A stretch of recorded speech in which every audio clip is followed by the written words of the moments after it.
What would you do if one exhausted mistake exposed the most humiliating moment of your life to the most powerful woman in your company? At 11:47 on a freezing Denver night, single father Ethan Walker sat alone at his kitchen table with $51 in his bank account, an eviction notice beside his hand, and his 9-year-old daughter asleep only a few feet away.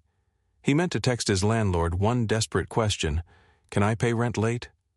Instead, he sent it to his CEO, Claire Whitmore. Ethan thought he had just lost his dignity, his job, and maybe the roof over his daughter's head. But Claire's reply opened a door neither of them knew existed. Stay to the end, because this story is about more than survival. It is about dignity, courage, truth, and the unexpected person who finally sees your struggle. If this story speaks to you, like the video and comment where you're watching from. The message was still glowing on Ethan Walker's phone when he finally looked away from it. Claire Whitmore, Chief Executive Officer, 38th floor, 7 in the morning, come alone. For several seconds, Ethan simply sat there at the kitchen table, listening to the refrigerator hum and the old radiator click behind him. Lily shifted beneath her blanket on the couch, one small hand slipping toward the floor. He rose quietly, tucked the blanket around her shoulder, then returned to the chair. The eviction notice remained face down beside his elbow. $51.84 remained in his account. Nothing about either number had changed, and yet the room felt different now. Someone far above him had noticed. Ethan was not sure whether that made things better or much worse. 3 days earlier, he had been standing in a mechanical room 12 stories above downtown Denver, trying to convince a dying boiler pump to survive another winter. Outside, snow moved past the windows in thick white sheets. The streets below were turning gray beneath traffic and salt. Inside the mechanical room, the air was hot enough to sting his lungs. Ethan crouched beside the main circulation pump with a flashlight between his teeth. The digital monitor on the wall showed a clean green line. System normal. He removed the flashlight. "Sure you are," the pump answered with a hard metallic knock. Ethan leaned closer. There it was again.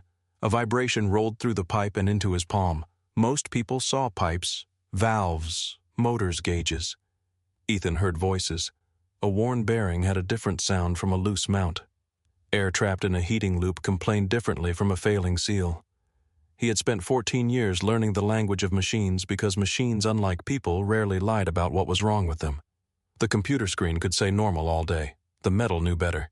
He shut down the secondary feed, opened the inspection panel, and found the pressure control valve trembling beneath the load. That'll do it. His radio cracked. "Walker, you still up there?" It was Jonah Mills, one of the younger technicians. "Yeah. Derek wants everybody off overtime." Ethan looked at his watch. 6:27. His scheduled shift had ended almost 2 hours earlier. The West Loop loses that valve tonight, half the building wakes up cold. A pause. Derek said no overtime. Ethan stared at the failing assembly. "How much do you like explaining frozen offices to 12 floors of attorneys?" Jonah laughed once. "I like having a job more." "So do I." Ethan reached for his tool bag. "That's why I'm staying." He logged the problem as urgent. Pressure control failure. Replacement required. Immediate safety risk during low-temperature conditions. He photographed the valve, uploaded the images, attached the vibration readings, then signed the work order electronically. The system gave him a confirmation number. He wrote that number in a small paper notebook he kept in his shirt pocket. That notebook had become a habit over the past few months. A habit he had not explained to anyone. At 8:40, Ethan managed to stabilize the system enough to keep heat moving through the building until replacement parts arrived. His shoulders ached. His fingertips smelled like machine oil. He packed his tools and checked the work order one more time before leaving. The words on the screen were different. Routine condition, monitor during next service cycle. Ethan stopped moving. He opened the audit history. His name still appeared beside the original entry. But the recommendation had changed. He refreshed the page. Same thing. He checked the photo attachments. 2 were missing. Come on. He searched the system for the original version. Nothing. Only the confirmation number in his paper notebook proved that he had submitted something different. The door behind him opened. Derek Sloan stepped into the mechanical room wearing a wool coat that had probably never been within 10 feet of a grease stain. Derek was Regional Facilities Director for Whitmore Urban Properties. He rarely carried tools. He did carry a leather clipboard everywhere. Ethan had never seen him write on it. "You're still here." Ethan turned back to the computer. "So is the problem." Derek's eyes moved toward the screen. "Problem. The pressure valve. Looks routine to me. It wasn't routine when I submitted it." Derek smiled. "Not warmly. You technicians get attached to your wording. I get attached to heat staying on." Derek walked closer. "You know what corporate sees when you write immediate safety risk. A safety risk. They see cost." Ethan folded his arms. "If the valve fails, they'll see cost either way. That isn't your decision. No. My decision is whether I lie about what I found." The smile left Derek's face. For a moment, only the machinery filled the room. Then Derek lowered his voice. "You have a daughter, right?" Ethan's expression changed. Derek noticed. "That's not a threat. Then don't bring her into a conversation about a boiler. I'm saying stability matters. So does telling the truth." Derek tapped one finger against the clipboard. "The engineering group is being reviewed. Maintenance spending is up.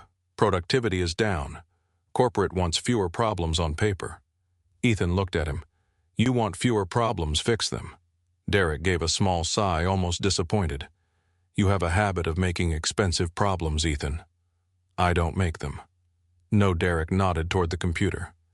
"You put them in writing." He stepped closer. "People who keep creating red flags sometimes find that their schedules get lighter." Ethan understood perfectly. Less overtime, fewer hours, maybe no hours at all. Derek's voice remained calm. That would be hard for a man raising a kid alone. Ethan held his stare. "Are we done?" Derek smiled again. "We were never having a problem." He turned and left. Ethan waited until the door closed. Then he pulled the notebook from his pocket and wrote down the time. 9:14 p.m., Derek Sloan. Work order changed. That notebook was getting too full. By the time Ethan reached the employee garage, snow had covered the windshield of his truck. The engine took 3 tries to turn over. The heater coughed out air only slightly warmer than the night outside. He drove across Denver with one gloved hand on the wheel, passing bright restaurants where people sat beneath hanging lights with wine glasses in front of them. At a red light, he checked the time. 9:48. He was late. Again. The after-school program had closed almost an hour earlier, so Lily was sitting with Mrs. Alvarez in the elementary school office when Ethan rushed through the front doors. Lily sat cross-legged on a plastic chair drawing. Mrs. Alvarez looked up. She was very patient. Ethan removed his cap. "I'm sorry. You said that Monday." "I know. And last Thursday, I know that too." There was no anger in her voice. That somehow made it worse. Mrs. Alvarez gathered her bag. "I know you're working, Mr. Walker. I just need you to remember the school cannot always keep someone here this late." Ethan nodded. "It won't happen again." Lily looked up at him. She did not point out that he had said that before. She simply closed her notebook and slid her small hand into his. Outside, the cold struck them both at once. "You hungry?" Lily nodded. "What sounds good, pizza?" Ethan reached for his wallet without thinking, then remembered exactly what was inside it. "Pizza sounds expensive. Grilled cheese." "That sounds like a brilliant financial decision." She smiled. They climbed into the truck. Lily held her hands in front of the weak heater vent. "Dad, yeah. Your truck is bad at being warm. It has other talents." Like what Ethan considered. It starts eventually." Lily laughed. That sound made the day feel less heavy. At home, he made 2 grilled cheese sandwiches and tomato soup. Lily sat at the kitchen table working on math while Ethan stood at the counter with his phone. He opened the payroll portal. Overtime, hours approved. Payment status complete. Again. He checked his banking app. Nothing. He refreshed it. Still nothing. Lily looked up. "Does refreshing make money happen?" Ethan lowered the phone. "You've been watching me. You make the same face every time." "What face?" She squeezed her eyes together and frowned dramatically. Ethan laughed despite himself. "I do not look like that, you do." She returned to her homework. A yellow sheet lay beside her pencil. Field trip payment, Denver Museum of Nature and Science. $32. Due Friday. Ethan picked it up. "You want to go?" Lily shrugged. "Everybody's going. That wasn't the question." "Yes." He looked at the amount again. $32 should have been nothing. He had worked nearly 27 hours of overtime that month. If even half of that money had arrived, $32 would have been invisible. Instead, he opened the kitchen drawer. "I'll take care of it." He placed the form inside. Lily watched the drawer close. She said nothing. That silence followed him through the rest of dinner. Later, after she had gone to bed, Ethan opened his laptop and checked the maintenance system from home. The pressure valve report had changed again. Now it showed the issue as completed. Technician action successful. No further repair required. Ethan sat back. He had not repaired it. He had stabilized it. That was not the same thing. He downloaded what records he could access and saved them onto a small encrypted drive. The first time he had done that, he had felt paranoid. By the 10th time, he felt careful. He opened a folder containing other reports. A cracked heat exchanger that had vanished from the system. A fire door repair that had been marked complete before parts arrived. 3 hours of labor reduced to 1. A material invoice for $4,000 attached to a job Ethan knew had used less than $600 in parts. 1 mistake was an accident. 2 could be incompetence. This was a pattern. He closed the laptop when Lily appeared in the hallway. She was holding her drawing pad. "Can't sleep." She shook her head. "Come here." She climbed onto the chair beside him. Her latest drawing showed the Denver skyline beneath falling snow. A tall glass tower stood near the center. On its roof was a tiny stick figure holding what looked like a wrench. Ethan pointed. "Who's that you? Why am I on top of the building? Because you fix everything." His smile faded just a little. "Not everything." Lily studied his face. "Most things." He kissed the top of her head. "That's more generous." Across downtown Denver, 38 floors above the streets. Ethan drove every night. Claire Whitmore was still working. The conference room table reflected the city lights.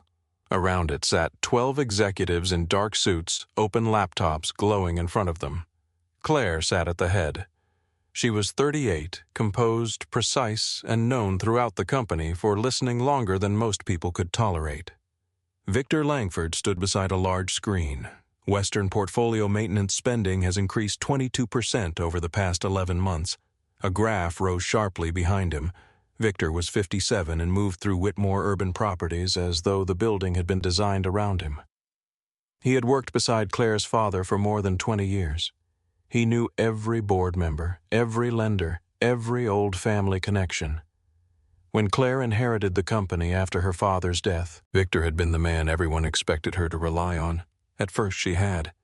Internal engineering remains the largest uncontrolled cost center, Victor continued.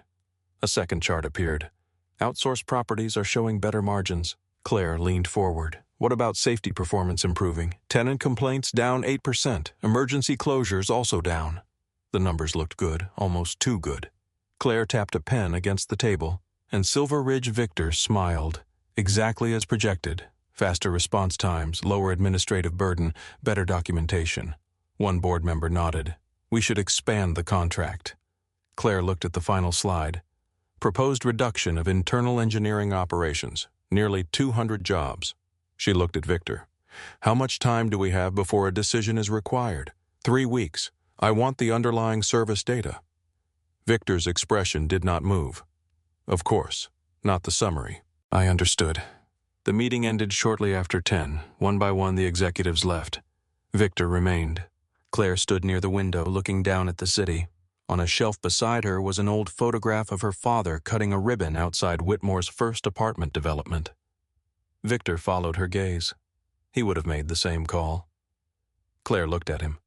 "You don't know what call I'm making?" "No, but I knew him. So did I." Victor's smile was gentle. "Your father trusted numbers." Claire turned toward the table. "My father trusted people who gave him the numbers. Same thing." Claire raised an eyebrow. Victor buttoned his coat. "If you choose the right people." He left. Claire stood alone in the empty conference room. On the screen, the engineering department still appeared as a red block of losses. 200 names hidden inside a color. She reached for the remote and turned the screen off. 3 nights later, one of those names accidentally texted her. By 6:20 the next morning, Ethan was standing in front of his bathroom mirror trying to knot a tie. He failed, untied it, tried again. Behind him, Lily leaned against the doorframe, brushing her hair. "You look weird." "Thank you. You never wear that. That's why it looks weird." "Where are you going, meeting?" With who? Ethan tightened the knot. "A woman from work." Lily's eyes widened. "A date? No. You got dressed up. It is absolutely not a date. You fixed your hair." Ethan looked at himself. "I always fix my hair. No, you don't." He pointed toward the hallway. "Shoes." She grinned and disappeared. Ethan looked at the man in the mirror. Gray shirt, old tie, tired eyes. He picked up the folder containing 6 months of pay statements. At 6:52, he entered Whitmore Tower. The marble lobby seemed designed to make men like him walk more quietly. A receptionist looked at his work boots, then at his face. "Can I help you? I have a 7 o'clock meeting with Claire Whitmore." The receptionist paused. "Ms. Whitmore, yes. Your name Ethan Walker."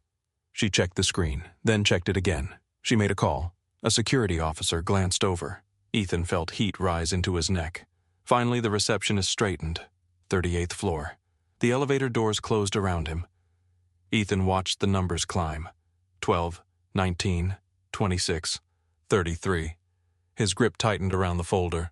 He thought about Lily's field trip form sitting in the kitchen drawer, the eviction notice, the missing overtime, Derek's warning, the message he wished he had never sent. 38. The doors opened. A quiet assistant led him through a glass corridor to a conference room overlooking Denver. Claire Whitmore stood alone beside the window. No lawyers, no human resources manager, no security. She turned as Ethan entered. For the first time, he understood why employees called her cold. It was not cruelty, it was stillness. She looked at people the way Ethan looked at a machine making a sound nobody else had noticed, carefully, completely. Ethan stopped near the table. "Ms. Whitmore, before anything else, I'm sorry about the message. I had no intention of contacting you about my rent. I was exhausted and I hit the wrong name." Claire glanced at the folder in his hand. "You brought the pay records?" "Yes." "Good. I just want you to know I wasn't asking you for money." "I know." Ethan hesitated. "You do." Claire walked to the table.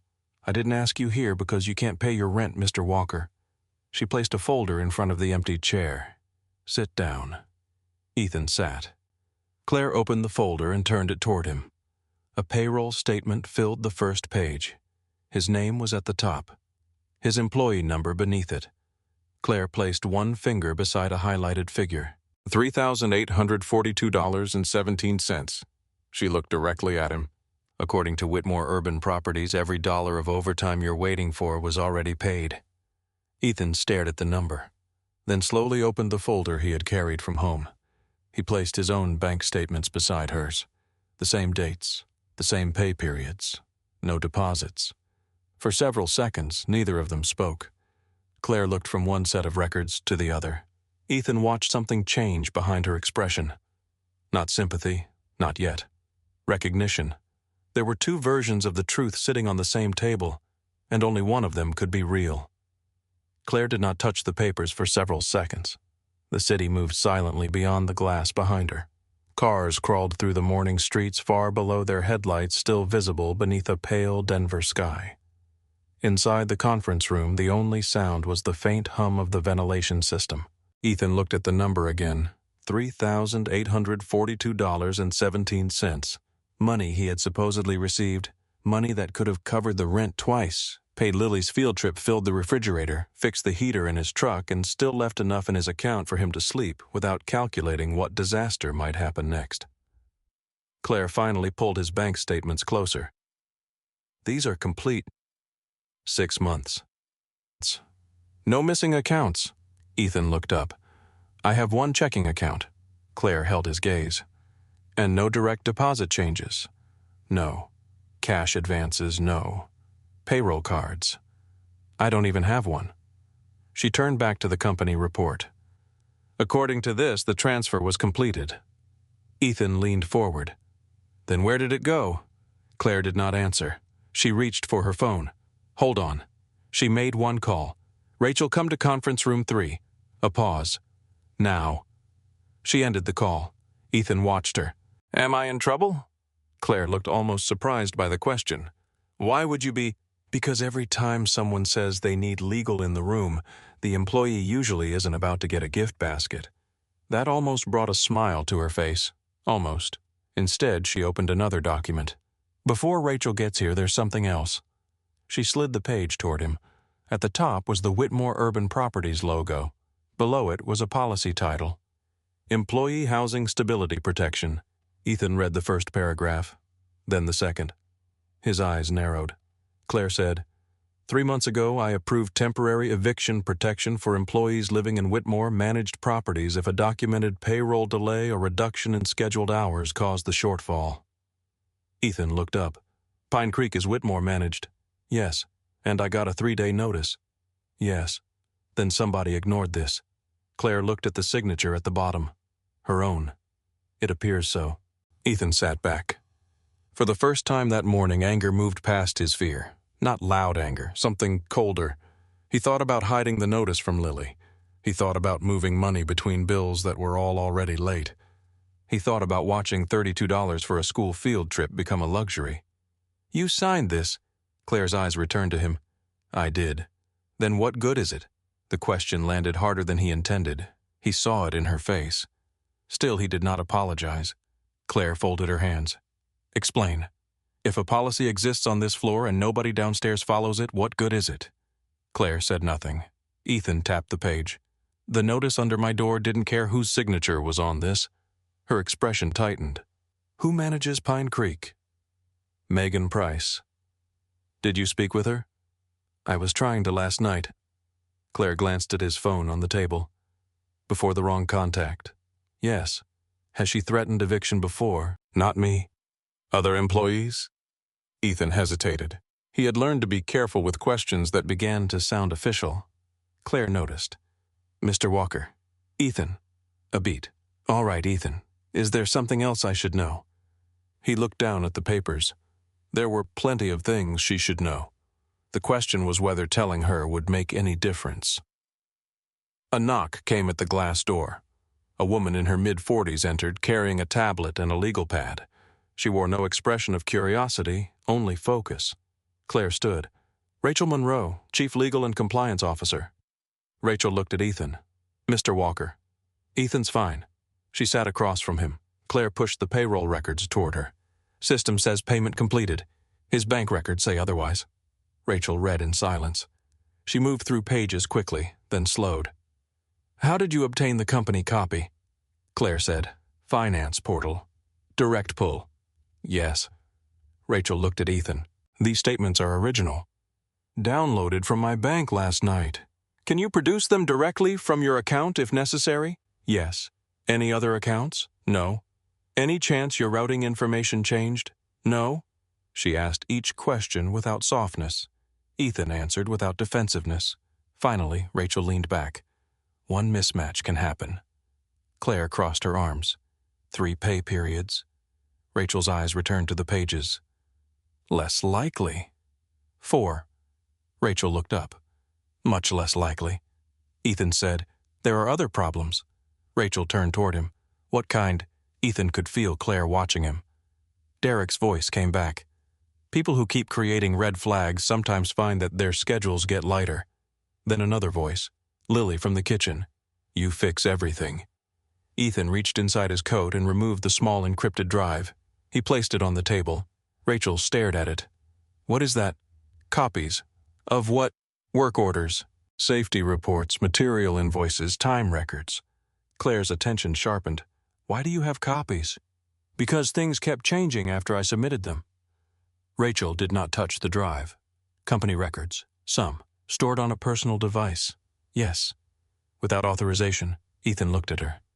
If you're asking whether I broke policy, probably. Rachel's expression hardened. Claire intervened. Rachel. No. If we're doing this, we do it correctly. She turned back to Ethan. How long have you been collecting files? About 3 months. Why? Because I stopped trusting the system. Rachel's voice became even flatter. That's not a legal justification. I didn't say it was. Did anyone ask you to collect them? No. Did Miss Whitmore contact you before last night? No. Did anyone in executive management? No. Are any of these documents altered? No.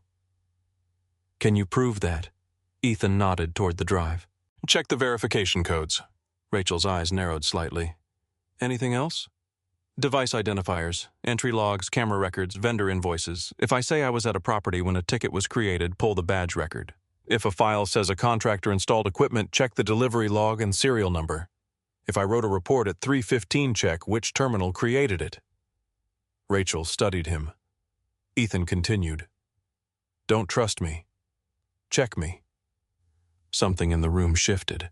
Rachel finally picked up the drive. Password, Ethan told her.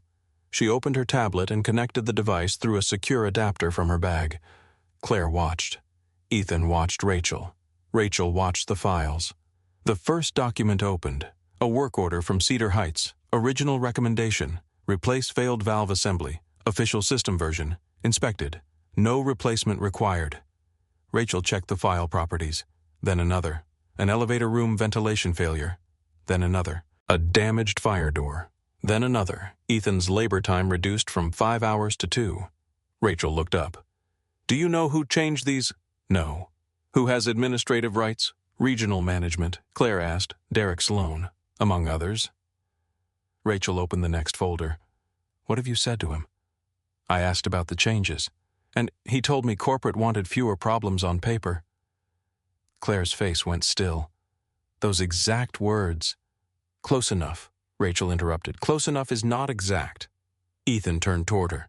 He said corporate sees cost when I write immediate safety risk. He said people who create red flags can find their schedules getting lighter. Rachel wrote it down.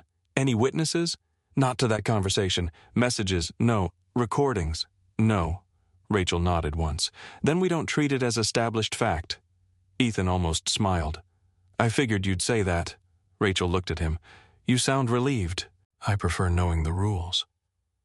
For the next hour, the three of them worked through the files.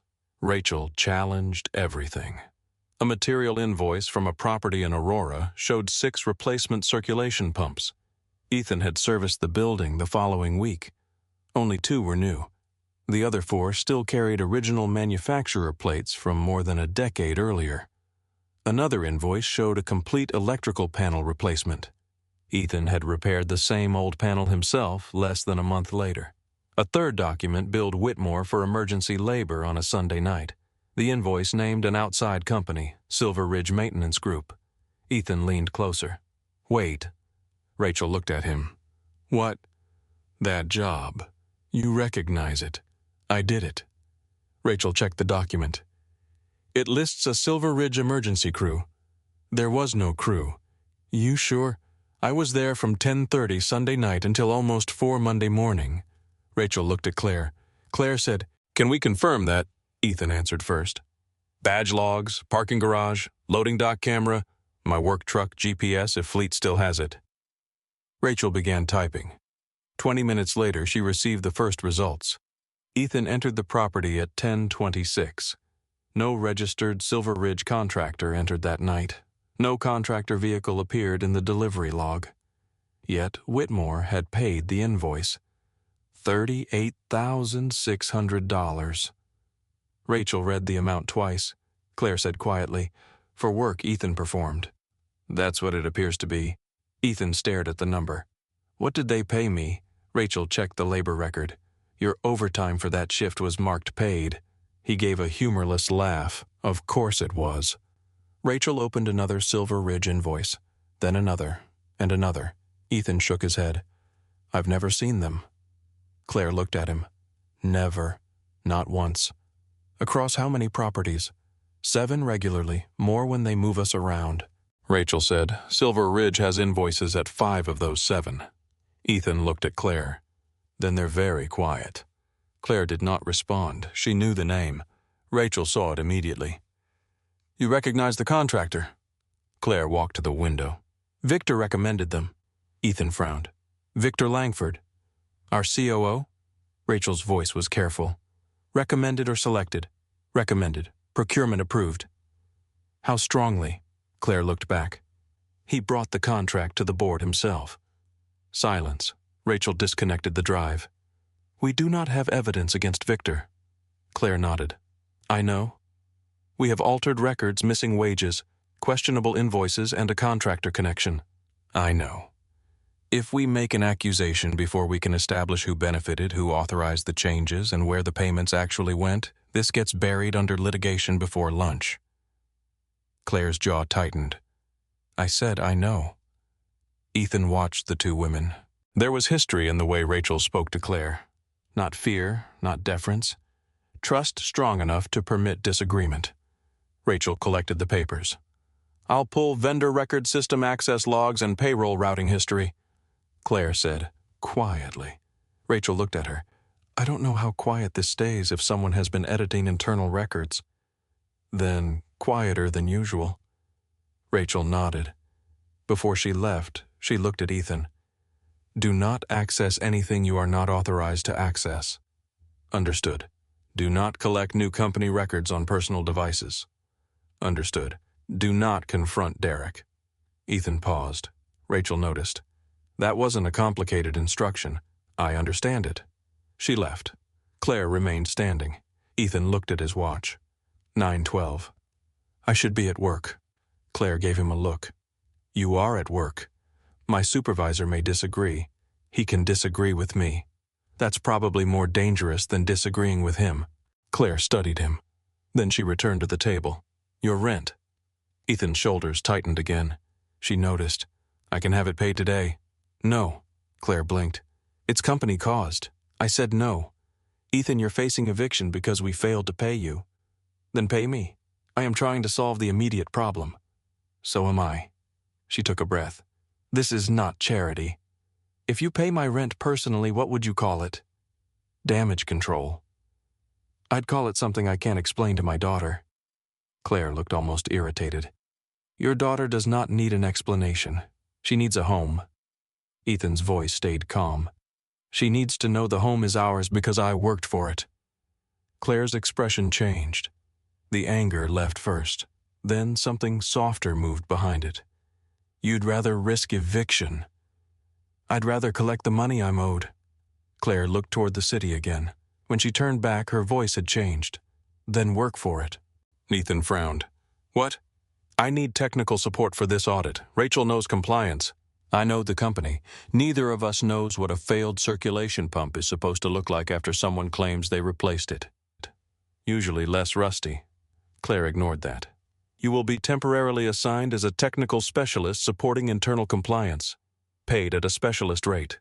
Your overdue overtime will be processed separately as wages already earned. Ethan considered. That's legitimate work. Very. Rachel approves. She will complain first. That sounds like her. Claire almost smiled. Then she will approve. Ethan looked down at the housing policy. One condition. Claire's eyes lifted. If you check my payroll, check everybody else's. Ethan, if someone did this to me, I'm not the only one. You don't know that. No, but neither do you. Claire looked at him for a long moment. Everybody affected by the same system. Everybody. Agreed. Ethan stood. He collected his statements. At the door, Claire said his name. He turned. Last night you apologized 3 times for sending me that message. He waited. Claire continued. Stop apologizing. Ethan looked at her. Still wish I'd sent it to Megan. Claire glanced at the payroll file. I'm starting to think I don't. By late afternoon, Ethan was back at Whitmore Plaza. He kept his head down. He answered repair calls. He replaced a fan motor. He inspected the pressure valve again. No one mentioned his absence. That bothered him more than questions would have. At 5:15, he entered the mechanical storage room. Derek stood beside Ethan's locker. He was holding a black storage drive. Ethan stopped. It was the backup copy he had hidden behind a removable utility panel. Derek turned it slowly between 2 fingers. Looking for this? Ethan kept his face neutral. Where did you find it? Does that matter? It's mine. Interesting place to store something personal. Ethan crossed the room. Derek held it out. What were you doing upstairs this morning? Payroll. Payroll is on 14. They sent me higher. 38th floor. Ethan met his eyes. Derek smiled. Elevators have cameras. My overtime is wrong. Lots of people's overtime is wrong. The sentence came too easily. Ethan heard it.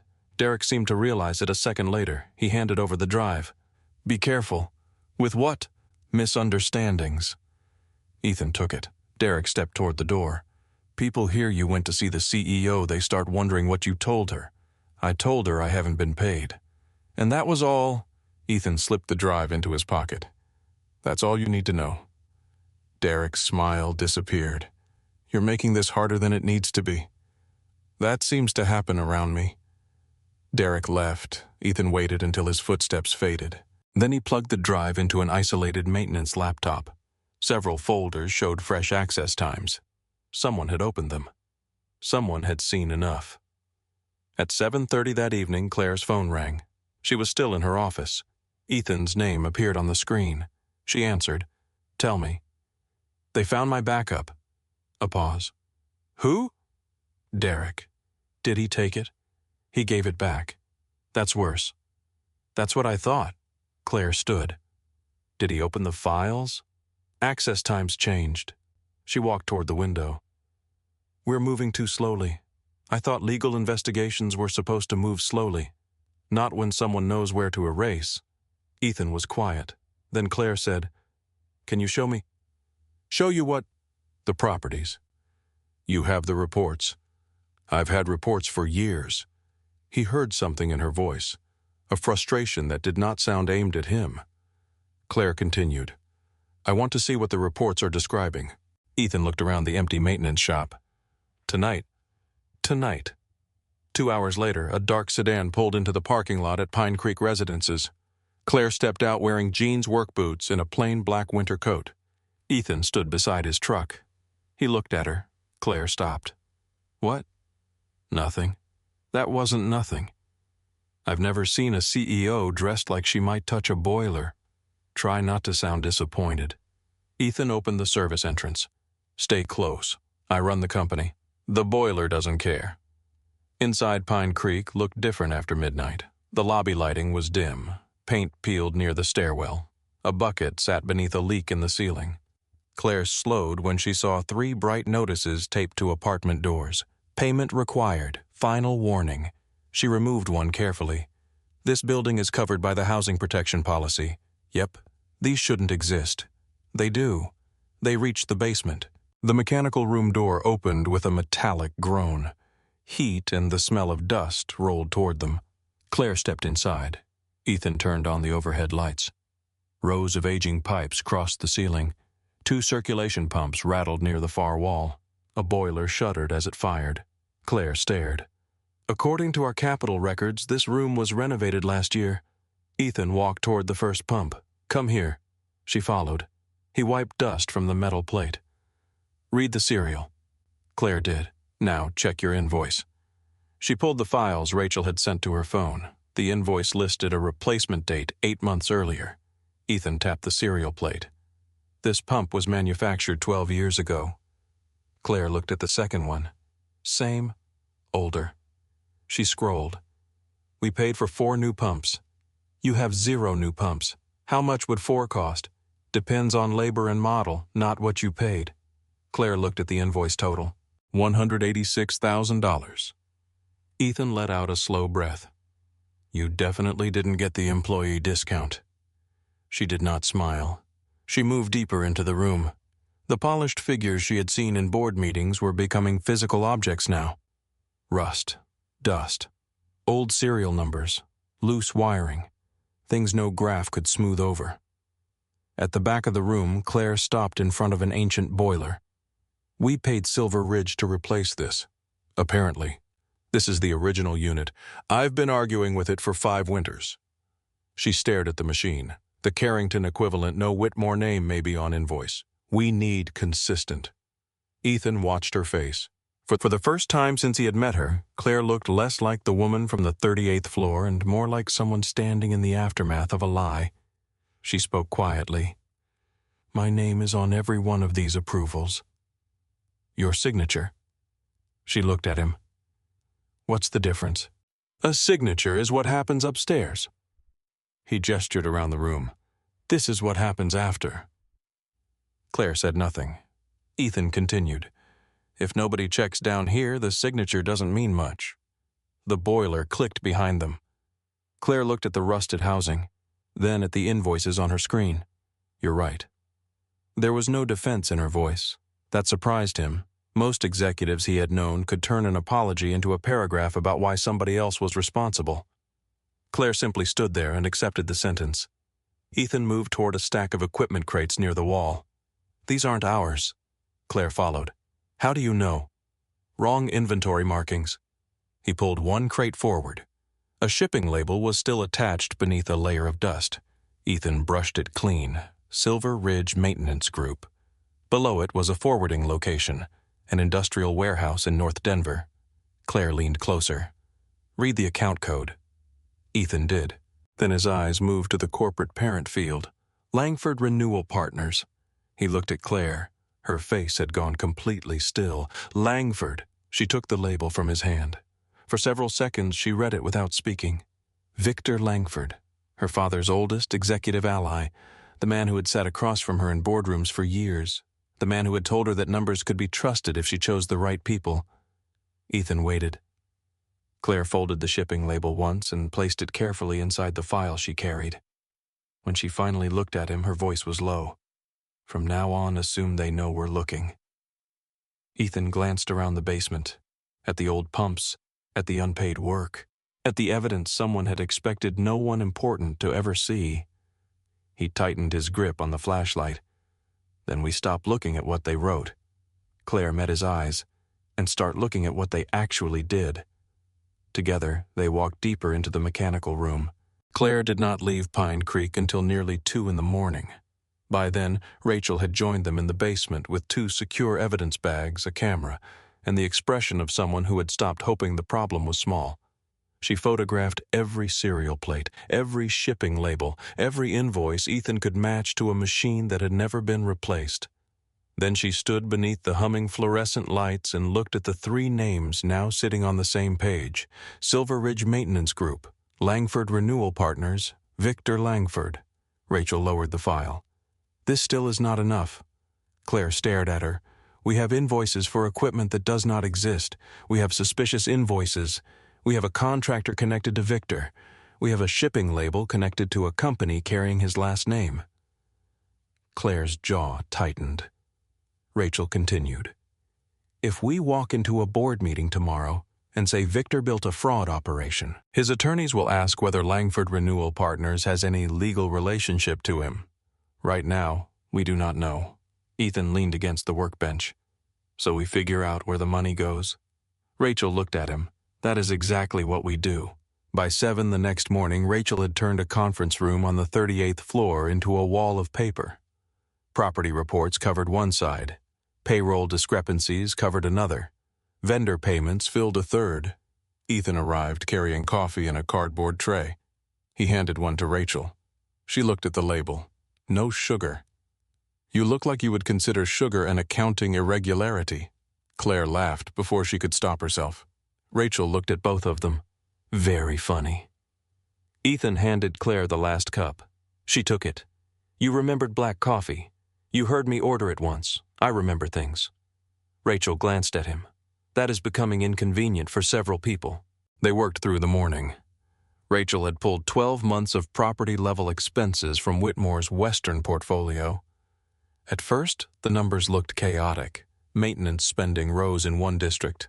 Payroll costs dropped in another. Tenant turnover climbed somewhere else. Claire stood in front of the screen. "There has to be a pattern." Ethan studied the map. "Maybe we are looking at the wrong pattern." Rachel turned. "What do you mean?" He pointed at the spending report.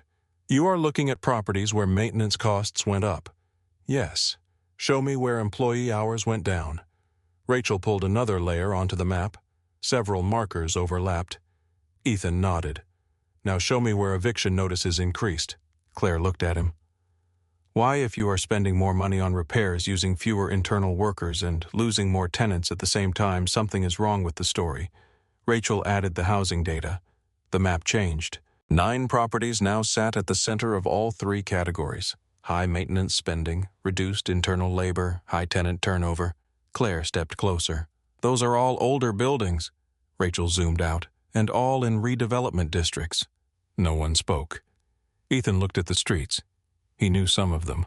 Old brick apartment buildings near light rail expansions, mixed-use blocks around neighborhoods where new restaurants and expensive condominiums were appearing every month. He pointed to one property. My cousin used to live near there. Claire looked at him. Land values going up fast. Rachel opened county planning records, then sales projections, then a set of internal Whitmore asset reviews. The same 9 buildings had been classified as financially underperforming. 5 were already recommended for sale. Claire's face changed.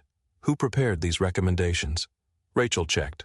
Regional operations. Approved by Victor. Ethan looked back at the map. They are not making bad buildings look better. Rachel followed his eyes. No, they are making valuable buildings look worse. Claire slowly turned toward him. Ethan pointed at the properties one by one. Raise the repair costs. Cut the hours of the people who know what is actually happening. Pressure tenants until the buildings start emptying out. Then show the board a property that looks expensive, unstable, and impossible to manage. Rachel finished the thought. Whitmore sells. Ethan nodded. For less than it is worth. Claire pulled up the vendor records, and someone else buys. Rachel began searching property transfers connected to Silver Ridge and Langford Renewal Partners. The first results were buried behind limited liability companies. Then another company. Then another. Ownership disappeared beneath layers. Claire stared at the screen. Victor spent years criticizing complex ownership structures. Rachel kept typing. People often recognize the value of things they use themselves. Ethan looked at a report beside him. A list of internal engineering positions marked for elimination. He stopped. Wait. Claire turned. What? He lifted the page. This was never only about stealing payroll. Rachel looked at him. Ethan tapped the document. If they outsource the engineering department who checks the building's contractors. Which contractors? Claire understood first. Silver Ridge. Ethan nodded. You get rid of the people who know which boiler has been there for 12 years, which pump was replaced, which panel was not. Then your own contractor writes the report and your own people approve it. Claire sat down. For the first time she looked tired. Not physically, something deeper. I almost signed this. Ethan watched her. The engineering reduction. She nodded. 200 positions. Rachel said you did not sign it. I was going to. Claire looked at the red figures on the report. I thought I was protecting the company. Ethan leaned against the table. You were working with the numbers they gave you. Claire looked up. That does not make the people who would have lost their jobs less unemployed. The room went quiet. Rachel closed one file. We cannot change what almost happened. We can prove what did. Claire stood again. Her composure returned. Then prove it. That afternoon she called Ethan into her office. He expected another question about the buildings. Instead, she closed the door. I want you removed from field duty. Ethan stared at her. No.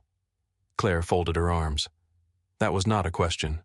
Then it was a bad instruction. Derek has already found one of your backup drives, and if I disappear tomorrow, he knows exactly why. Rachel can place you on protected audit assignment. That tells him the same thing. It keeps you away from him. It also tells everyone in regional operations that somebody inside engineering is talking. Claire walked closer. You have a daughter. Ethan's expression hardened. I know. Then act like it. He stared at her. The words sat badly between them. Claire heard it too. Ethan spoke first. Do not use Lily to win an argument with me. I am not trying to win.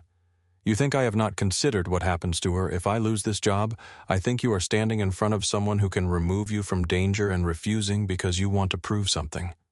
Ethan's voice lowered. You think this is pride? I think it might be. He looked toward the city, then back at her. If I vanish from my shift, Derek starts looking at Jonah, then Marcus, then anybody who worked the same properties I did. People are already scared. Claire said nothing. They trusted me enough to talk when things were wrong. I leave now, they become the suspects. You cannot protect everyone. No. Ethan stepped toward the door. But I do not have to make it easier for Victor. Claire looked at him. This is not a boiler, Ethan. You cannot stand next to it until it stops shaking. He put his hand on the door. No, but sometimes you still have to stay close enough to hear what it is doing. He left before she could answer. The next day, a message appeared on Ethan's work phone. Victor Langford requested a private meeting. Executive office, 4:30. Ethan showed Rachel. She read it twice. Do not record him. Was not planning to. Do not agree to anything. Was not planning to. Do not threaten him. Ethan looked at her. Do I seem like I threaten executives often? Rachel gave him a flat look. You have known Claire for less than a week and already told her half her company reports are worthless. Fair point. Victor's office looked nothing like Claire's. Claire's space was glass-clean lines, almost no decoration. Victor's office was warm, dark wood, family photographs, leather chairs, a framed picture of him standing beside Claire's father at a groundbreaking 20 years earlier. Victor poured coffee into 2 cups. Sit. Ethan remained standing. I am fine. Victor smiled. You always this suspicious only when executives make me coffee. Victor set 1 cup down. I know about your daughter. Ethan's eyes changed. Victor noticed. Lily, right? Ethan said nothing. 9 years old. Why are we talking about her? Because I understand pressure. Victor sat. You work 12-hour days, your overtime disappears, your rent falls behind. Then suddenly Claire Whitmore offers you attention. Ethan's jaw tightened. Victor continued as if discussing weather. Men like you keep companies like this alive and still get treated like replacement parts. You brought me here to complain about management. I brought you here because you deserve better. Victor opened a folder. Inside was a job offer. Regional Technical Supervisor. The salary was almost triple Ethan's current pay. Below it was a signing bonus large enough to cover a year of rent. Ethan read the numbers. Victor leaned back. All I need is clarification about what that Claire pressured you. Ethan looked up. Victor continued. That she encouraged you to gather records outside approved channels. That she suggested there were problems before you had evidence. That you felt your job depended on supporting her theory. That did not happen. Victor's smile never moved. Memory is complicated under stress. Mine is usually pretty good, I have heard. Victor slid a second page forward. A prepared statement. Ethan read the first paragraph, then the second. You want me to lie. I want you to protect your future. My future seems expensive. Your daughter's future is more expensive. Ethan looked at the salary again. For one ugly second, he imagined saying yes. Not because he wanted Victor's money, because he could see Lily's life with it. A bedroom she did not have to leave, a reliable car, school trips without hiding forms in drawers, groceries without checking the account first. He hated that Victor understood exactly where to aim. Ethan slowly placed the paper down. I need time. Victor's eyes softened with satisfaction. Of course. How much until tomorrow? Ethan nodded. Victor stood and offered his hand. Ethan shook it. Victor believed he had felt hesitation. He was right. He simply misunderstood what the hesitation meant. Claire was alone in a smaller conference room when Ethan returned. Rachel sat beside her. Ethan placed a copy of the offer on the table. Rachel read it. Claire looked at Ethan. He offered you this, and a statement saying you pressured me. Claire glanced at the salary. You could have taken it. Ethan laughed once. That sounded almost like a question. It was. Rachel looked between them and quietly gathered the papers. I need to document this. She left. Claire remained seated. Why did you not take it? Ethan frowned. You know why. I know the answer I expect. That is different, very. He looked through the glass wall toward the empty offices beyond. Then he sat across from her. My daughter watches me. Claire waited. She pretends she does not, but she does. His voice softened. She watches how I talk to people, whether I keep promises, what I do when I am tired, what I do when I am scared. Claire looked down at her hands. Ethan continued. If I sell the truth because the price is high enough, maybe Lily never knows. He paused. But I would. Claire looked at him, and eventually that changes the kind of father she gets. For once, Claire had no immediate response. Ethan studied her. You spend a lot of time talking about your father. Her eyes narrowed. I do not. You do without saying his name. Claire leaned back. That is an impressive thing to diagnose after 6 days. You have his picture in every room where you make decisions. Her gaze moved toward the photograph on the shelf. Ethan said, Do you ever get tired of running this place like he is still grading you? Claire turned sharply toward him.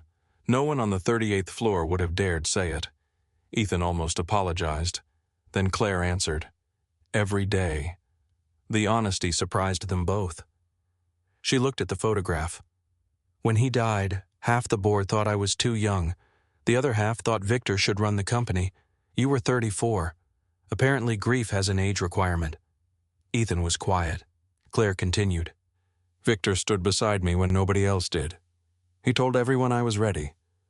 And now," she looked toward the city, "now I am wondering whether he helped put me in the chair because he knew where I would be looking." Ethan understood. The board.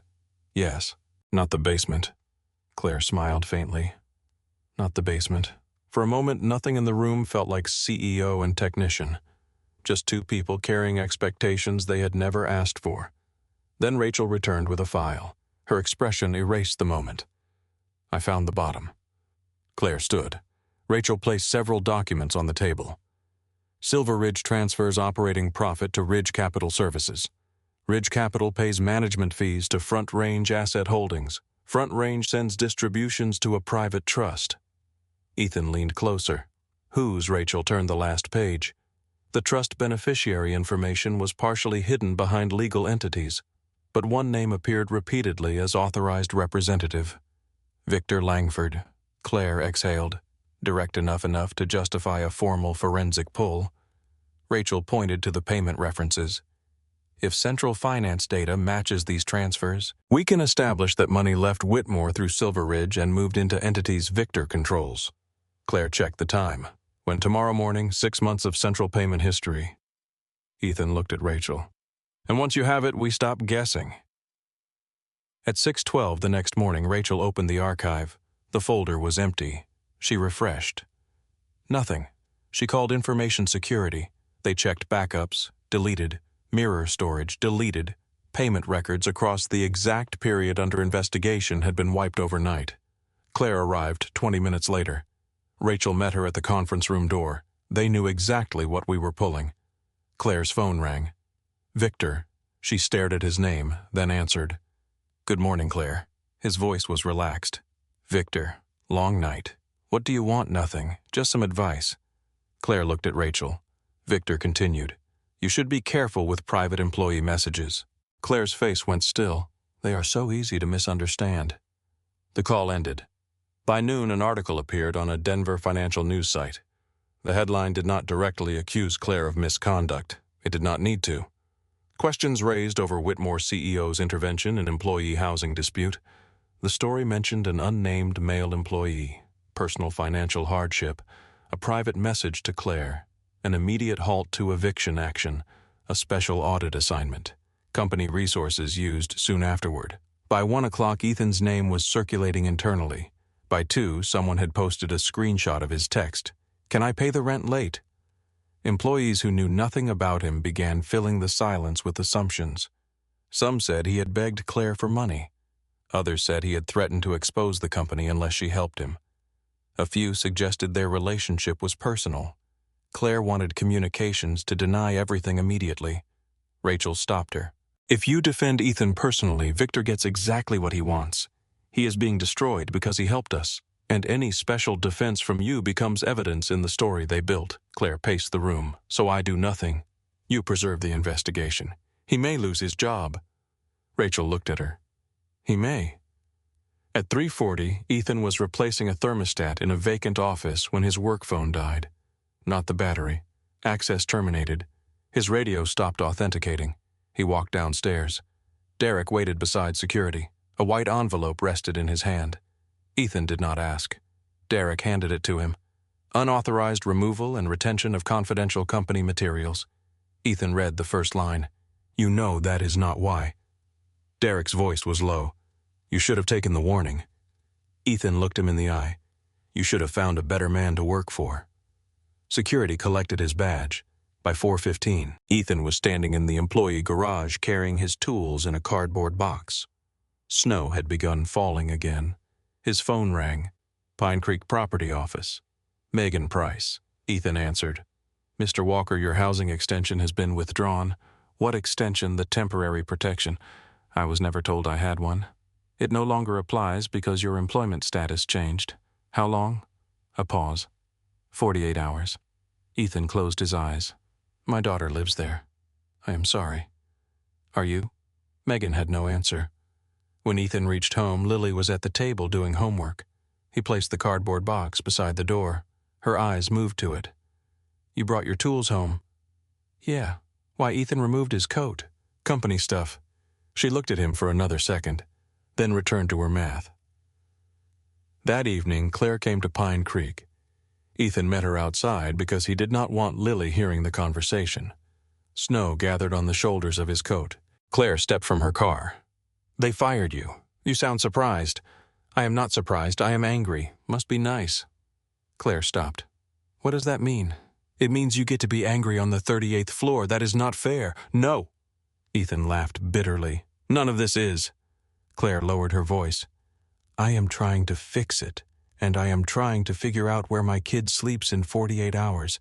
I can stop the eviction and confirm every story Victor planted about you bending the company for me. Claire said nothing. Ethan stepped closer. You brought me into a fight between people who can lose a board vote and still go home somewhere. Claire's face tightened. Ethan, I lose Lily, loses her room. I know. No, you know the sentence. You do not know what it feels like to tell your daughter to pick which toys fit in the truck. That landed. Claire did not defend herself. The anger in Ethan's voice began losing heat because she refused to fight back. Finally, she said, You are right. He looked at her. I underestimated him. Snow caught in her hair. I thought evidence would be enough to protect you while we built the case. I was wrong. Ethan looked away. Claire held out a document. What is that? A formal acknowledgement from Whitmore that your overtime remains unpaid. He took it. It is signed by me and compliance. If I lose control of the company tomorrow, this survives. You can take it to court. Ethan read the first page. It was not a rescue. It was proof. Something he could carry without owing her anything. He folded it carefully. Thank you. Claire nodded. She turned toward the car. Claire. She stopped. Ethan wanted to say something softer. Nothing came. So he only said, Be careful. She looked at him. You too. Inside the apartment, boxes appeared one by one. Kitchen things first. Books. Winter clothes. Lily sat on the floor watching Ethan tape a box shut. Finally, she asked, Did you do something wrong? Ethan stopped. No. Did you get fired? He looked at her. Yes. Because you did something wrong. No, Lily considered that. Then why are we leaving like you did? Ethan looked around the apartment.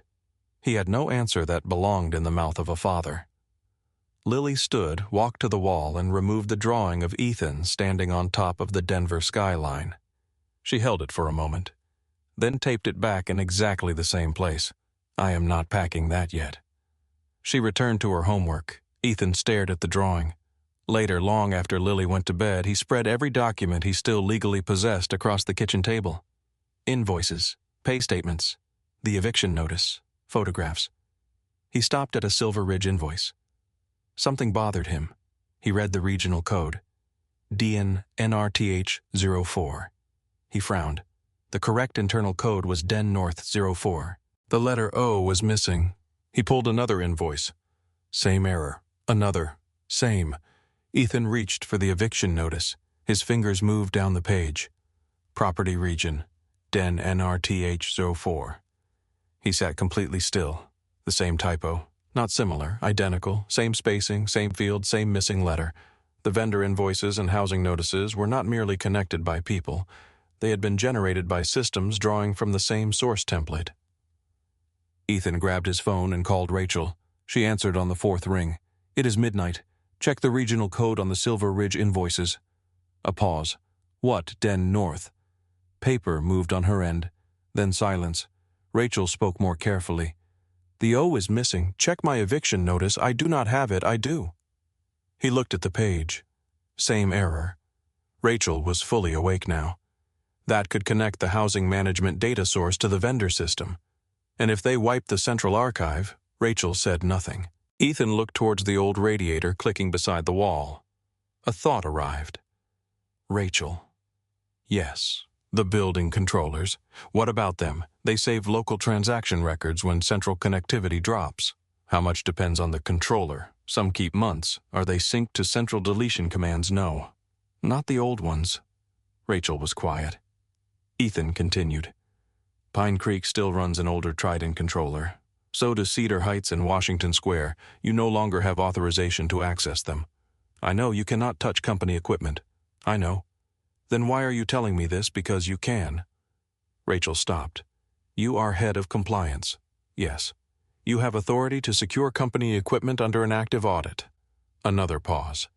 Ethan could almost hear her legal mind testing every word. Finally, she said, Stay home. I can show you where it is. You can show me from outside the secured room. That works. 2 hours later, Rachel entered the Pine Creek mechanical basement with a compliance warrant issued under Whitmore's internal governance rules. Ethan stood behind the marked access line while she connected a secure device to the old controller. The screen flickered, folders appeared, system events, work ticket modifications, administrative commands. Rachel opened the first archive. Hundreds of records populated the screen. Nothing had been erased. She searched Derek Sloan's administrator identification. Altered tickets appeared immediately. Dates, times, original entries, modified entries. Ethan leaned forward. There. Rachel opened the source log. Derek's account. Then another. Derek again, then another. Different source device. Rachel frowned. She expanded the command details. Origin location, executive network, floor 37, office 3702. Rachel stared at it. Ethan knew the office number before she said it. Victor Langford. They opened another record. Same device. Another. Same. Commands issued from Victor's office had reached directly into building systems and altered records that later became the foundation for property losses, contractor payments, and eviction pressure. Rachel slowly disconnected the secure drive.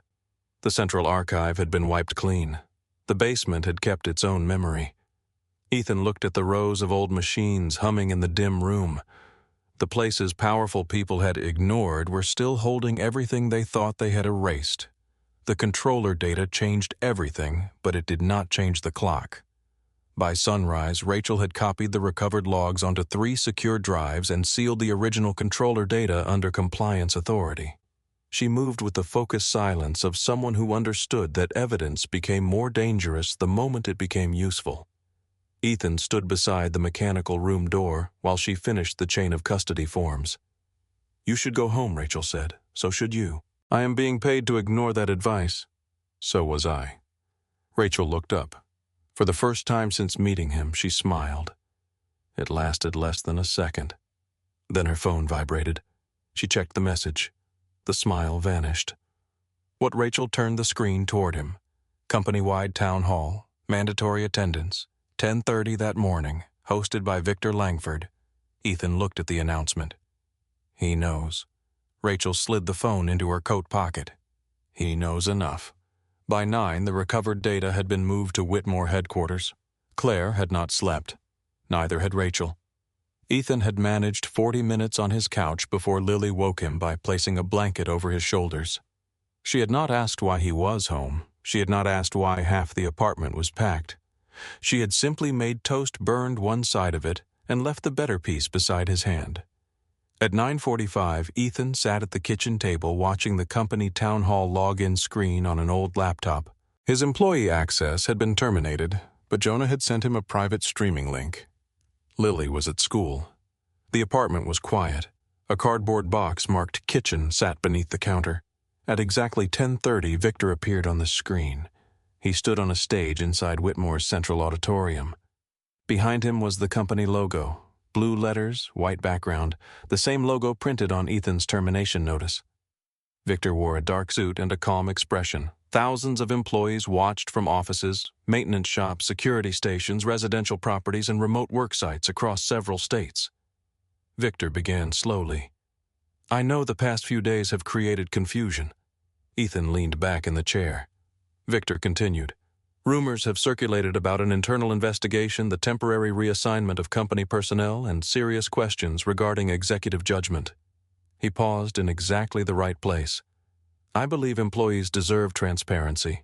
Ethan gave a short laugh. Sure. Victor spoke for 10 minutes before mentioning Claire by name. He praised her leadership, her intelligence, her dedication to the company. Then he began removing each compliment one careful word at a time. Even capable leaders can make poor decisions when personal sympathy interferes with professional judgment. A slide appeared, a blurred screenshot. Then it sharpened. Ethan stopped breathing. His message filled the screen. Can I pay the rent late? Payroll still owes me overtime. I only need 7 more days. His own words. His worst night. Displayed behind Victor Langford like evidence in a trial Ethan had not known was taking place. Victor did not read the message aloud. He did not have to. Every employee watching could see it. I will not speculate about the nature of private relationships between executives and employees. Ethan's jaw tightened. Victor looked directly toward the camera. But when private appeals are followed by special access, altered housing decisions, unusual assignments, and internal investigations outside normal reporting structures, the board has a responsibility to ask questions. Ethan stared at the screen. There it was. Not an accusation. Something more effective. Permission for everyone else to create one. Victor continued. I want to be clear. Financial hardship is not misconduct. The words sounded compassionate. That was what made them cruel. However, company systems cannot be redirected to serve individual interests. Messages began appearing in an internal chat Jonah had added Ethan to. Who is the guy? He texted the CEO about rent. How did he even have her number? He got special treatment. I heard she gave him an audit job. Another message appeared. Must be nice knowing the right person. Ethan closed the chat. Victor moved to the next slide. It showed a timeline. 11:47 p.m. Employee contacts CEO. 7:00 a.m. Private meeting. 9:30 a.m. Compliance inquiry begins. Victor highlighted the times. This sequence deserves scrutiny. Ethan leaned closer. The times. He stared at them. Something about Victor's confidence bothered him, not the accusation, the exactness. Victor wanted everyone to remember when the message had been sent.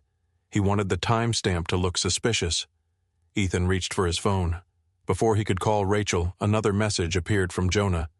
You okay? Ethan typed back. No. Then erased it. He wrote, I will be. He set the phone down and watched Victor finish. When facts are complete, they should be examined honestly. Victor placed both hands on the podium. Until then, I ask every employee not to let emotion replace evidence. The screen went black. Ethan sat alone at the kitchen table. He could hear children outside crossing the courtyard after a late school bus. Someone upstairs ran a vacuum.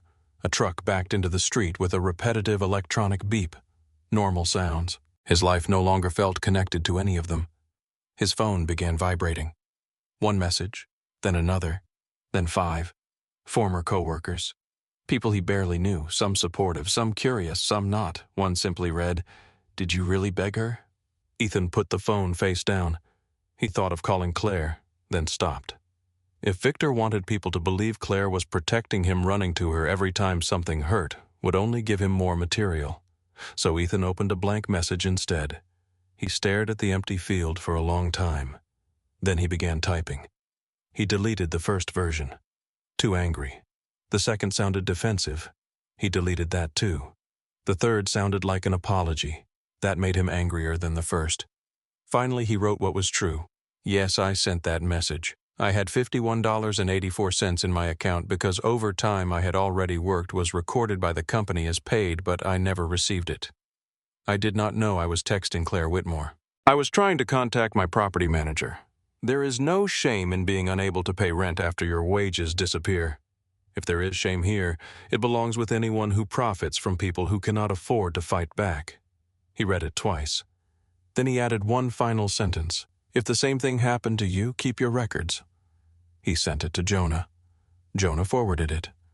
Within 15 minutes, Ethan's statement was everywhere Victor's presentation had been. The first reply came from a night security guard in Aurora. 3 missing overtime shifts.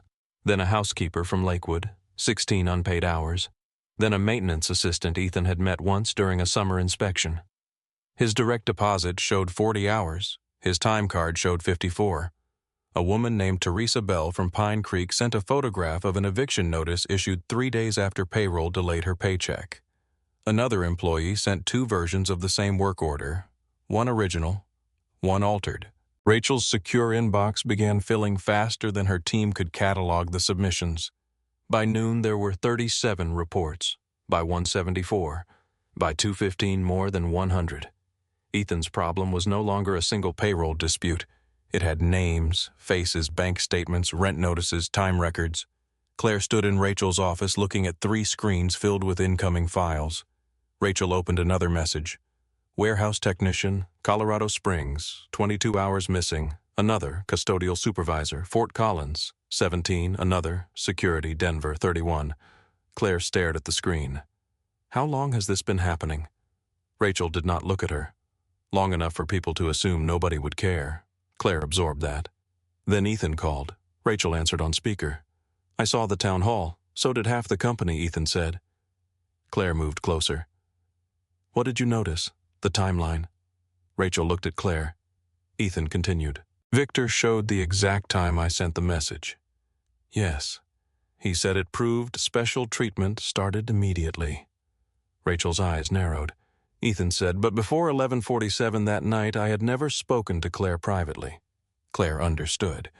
She turned toward the timeline still frozen on one monitor. The message, then the meeting, then the investigation. Nothing before the message. Nothing connecting them. No phone call, no meeting, no private contact. Victor had displayed the sequence to imply conspiracy. The same sequence proved the opposite. Claire spoke. He showed everyone that you contacted me before you had any reason to know there was an investigation. Exactly. Rachel was already typing. And before Claire knew you had missing wages. Yes. Claire stared at Victor's timeline. He wanted the timestamp to humiliate you. Ethan's voice was quiet. He made it evidence. Rachel printed the screenshot. This goes in the board file. Claire looked at the growing pile of employee complaints. So do these. At 3:30 that afternoon, Claire found Ethan at a small diner 3 blocks from Pine Creek. He sat in a booth beside the window with a cup of coffee he had not touched. The place smelled like bacon onions and old vinyl. Claire entered alone, no assistant, no driver waiting by the door. She slid into the booth across from him. Ethan looked at her coat. No executive armor, today no smart. Claire folded her hands on the table. I came to apologize. Ethan looked through the window. For which part? She accepted the question. For believing I could protect you while keeping the investigation quiet? That was not the only mistake. No. Ethan finally looked at her. Victor put my rent message in front of thousands of people. I know. My daughter could hear about it. I know. People at school could hear about it. I know. Claire's voice stayed steady.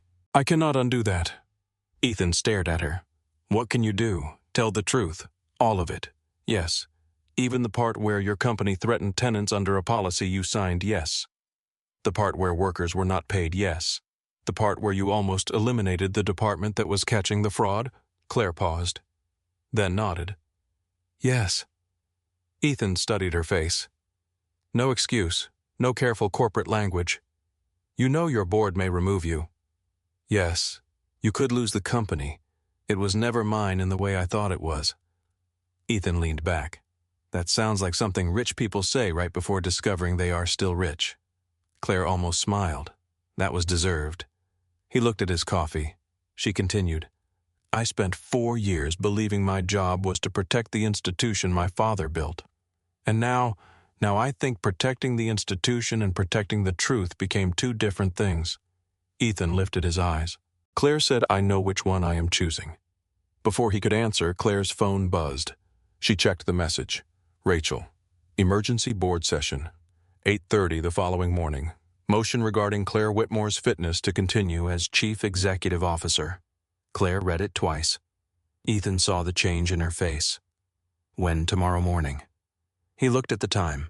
Victor moved it up. Yes. Claire stood. I need to go. Ethan reached for the bill. She stopped. You do not have to pay for my coffee. I know. He placed cash on the table anyway.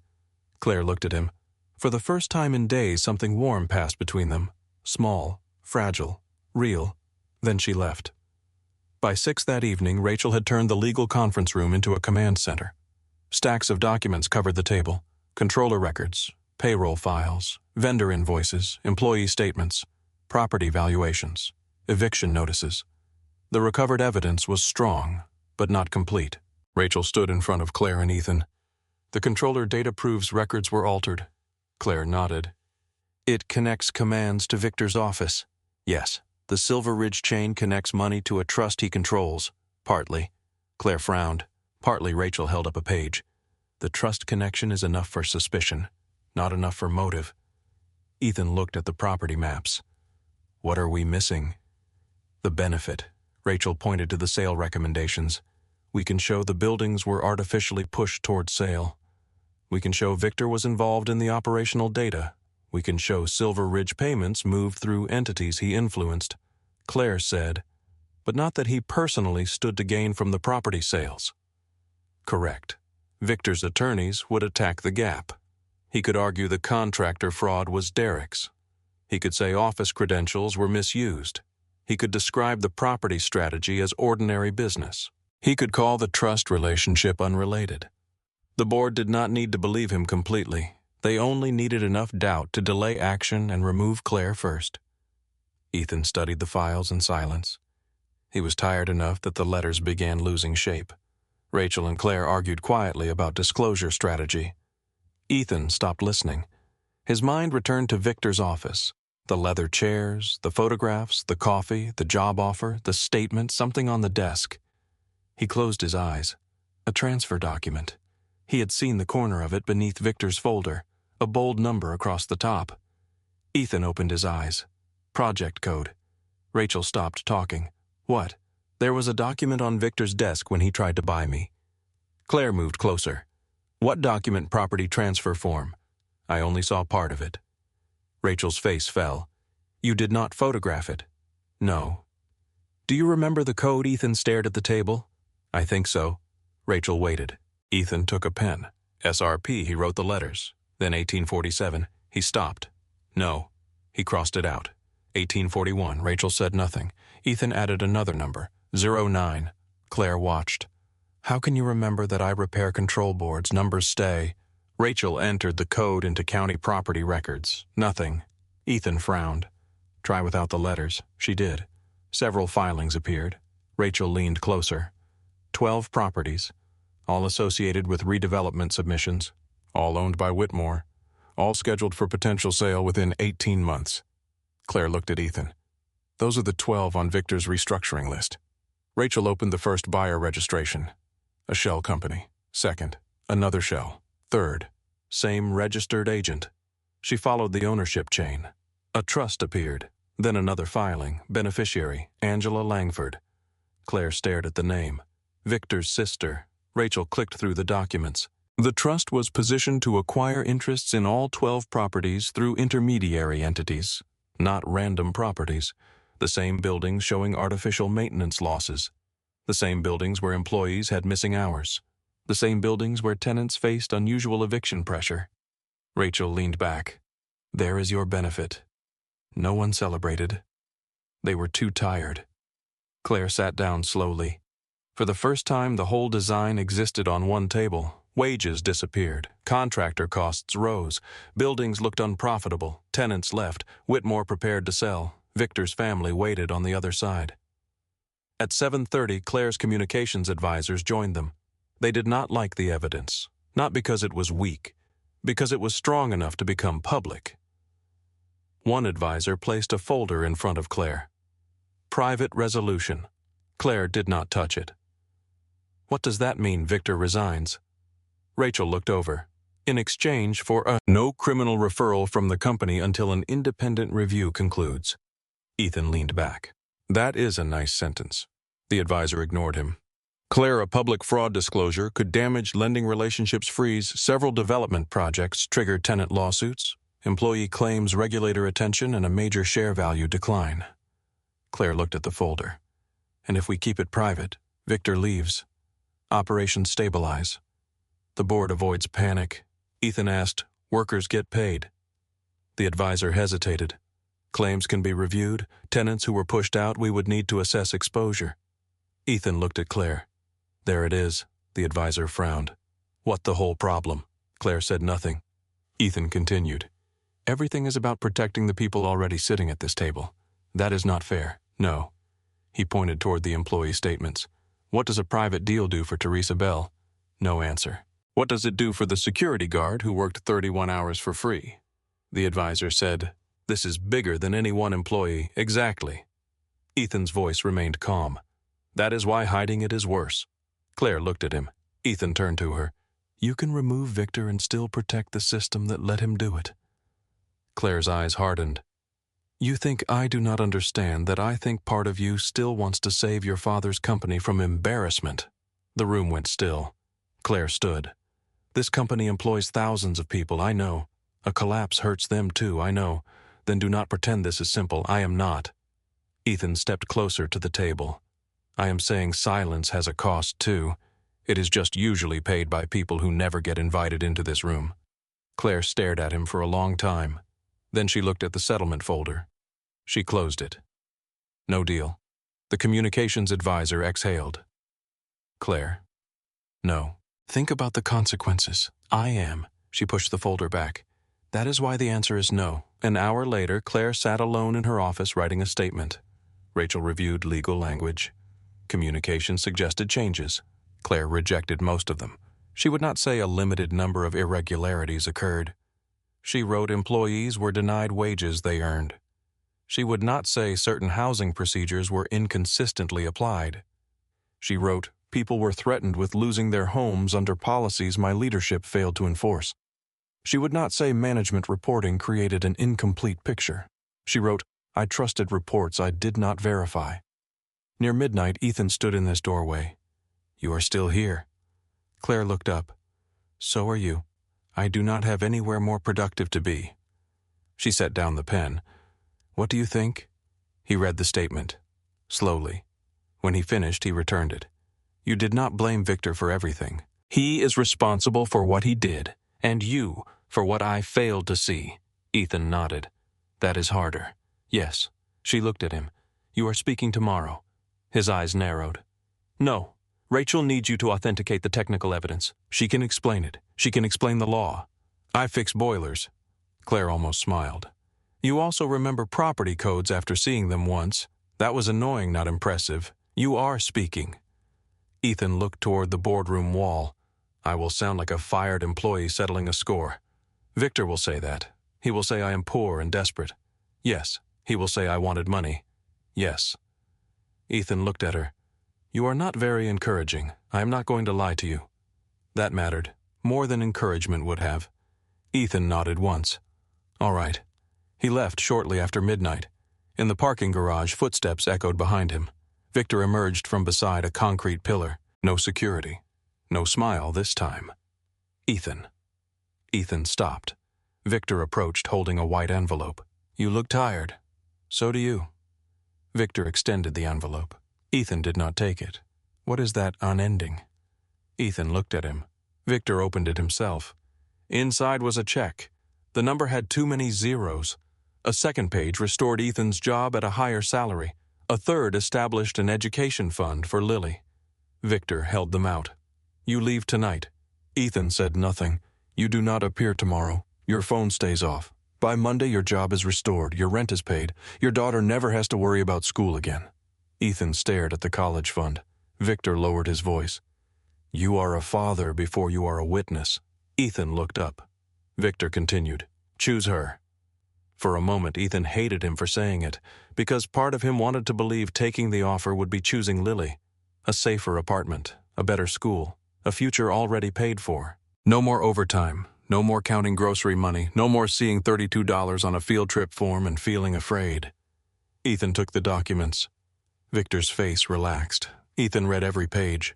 Then he folded them carefully. Do you really think being poor means my price is low?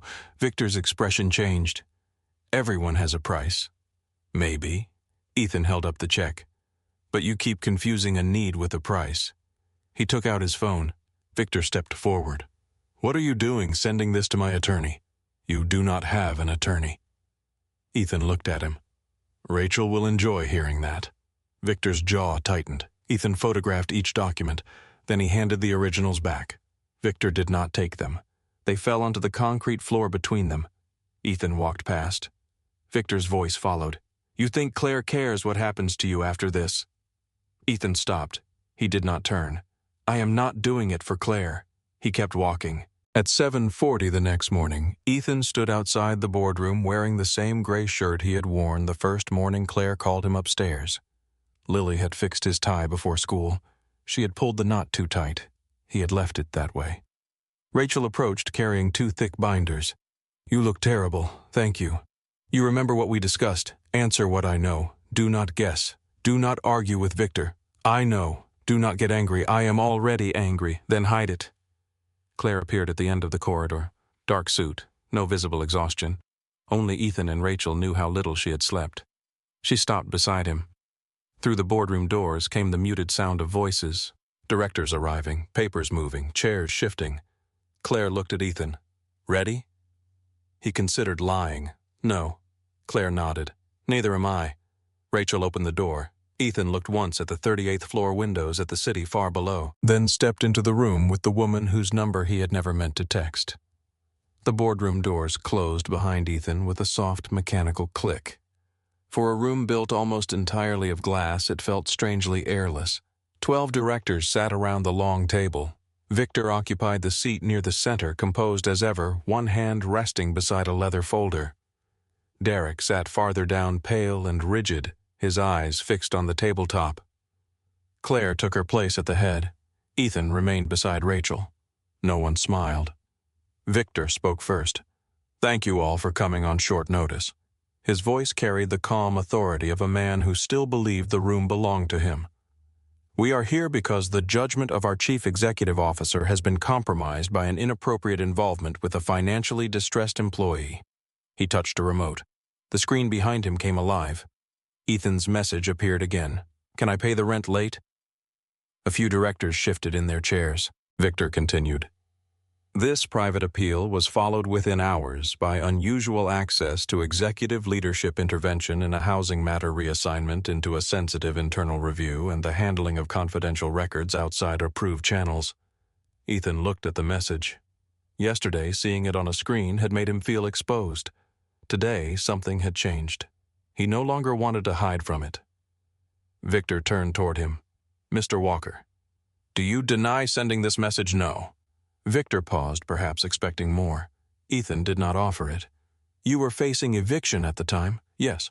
"You had very little money?" "Yes." "You needed help?" Ethan looked directly at him. "I needed the company to pay me for work I had already done." Victor's mouth tightened slightly. One of the directors leaned forward. "How much money did you have?" Rachel glanced at Ethan, but he answered before she could. $51.84. The room went quiet. Ethan continued. "I had enough groceries for a few days. My daughter had a field trip form sitting in a kitchen drawer because I could not afford $32. I had an eviction notice under a stack of bills because I did not want her to see it." Victor folded his hands. "You admit, then, that you were desperate?" "I admit I was poor." The distinction hung there. Ethan looked around the table. "I am not ashamed of that." No one interrupted. He pointed toward the message. "I did not know I was texting Claire Whitmore. I was trying to message my property manager. Before 11:47 that night, I had never had a private conversation with Ms. Whitmore. I had never been in her office. I had never worked for compliance." Rachel placed a printed timeline in front of each director. "Ethan said Mr. Langford showed everyone the exact time because he thought it made me look suspicious." He looked at Victor. "But the timestamp proves the opposite." Claire remained silent. Victor answered. "It proves only that the message was sent. It proves you cannot claim we invented something together before we had ever spoken." One director lowered his eyes to the timeline. Another compared the dates. Rachel stepped forward. "Now we will address the records." She opened the first binder. No emotion, no performance, just paper. Employee overtime in multiple properties was recorded as paid. She placed bank statements on the screen. The corresponding deposits did not reach the employees.